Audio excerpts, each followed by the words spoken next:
This is Unit 3.1. This is Generalist and Specialist Species. So species that have different limiting factors respond differently to disturbances in their ecosystems. And in Unit 2.5, talked about natural disturbances to ecosystems and contrasted them with anthropogenic disruptions to ecosystems. Whether the disruption to the ecosystem is natural or human caused, a lot of the effects on the species depend on whether those species are generalists or specialists. So we're going to look at each category and give a few examples of the types of animals in each category and why they are there. So the first category is generalist species. And they're called generalists because they live under a wide range of either biotic or abiotic conditions. So there are lots of different ways that generalists do this. So animals like wolves or raccoons eat different kinds of food. Like wolves will, while generally are carnivores, will eat lots of different types of animals, not just one type of animal. And so they can adjust their diet depending on what conditions are available to them. Raccoons, for example, are omnivores, right? So if there is not a lot of meat around, then they will eat plants and scavenge just really anything that they can find. You can see deer are similar, where they eat plants, but they'll eat almost any plant that's available to them.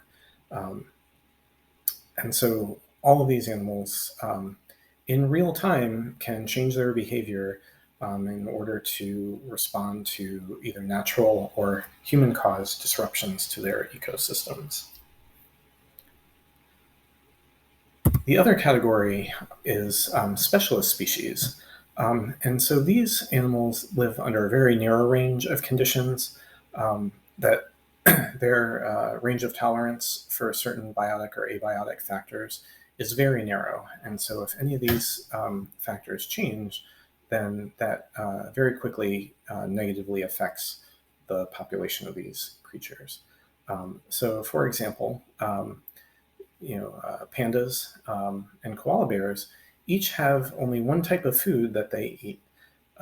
And so if there is not a supply of bamboo, then pandas can't survive because they need that bamboo. If there is not a supply of eucalyptus, then koalas cannot survive because they need to eat the eucalyptus. And so in each case, the supply of food is the limiting factor for these species. And so in some ways, the limiting factor for their food becomes a limiting factor for these species. Consider also an animal like a salamander. So salamander is very quickly affected by pollution in its habitat, where it lives both in water and on land. And its skin is really good at absorbing water. So if water is polluted, then that pretty quickly kills a salamander. Similarly, changes in temperature or pH in water can very quickly affect a salamander. So there's a very narrow range that salamanders, any particular species, can live in. And so changes to that range will change the population of salamanders, usually negatively. So we can see here with the two different types of species, if you compare it to Unit 2.5, when ecosystems are disturbed, which of these two species or types of species are more likely to survive or more likely to be resilient to a change in their ecosystem?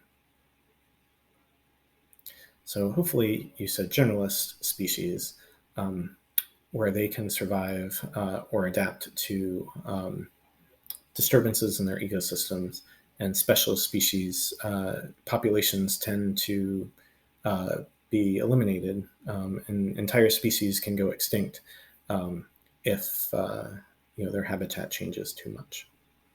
All right, well, that is Unit 3.1. Please let me know if you have any questions.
Any questions?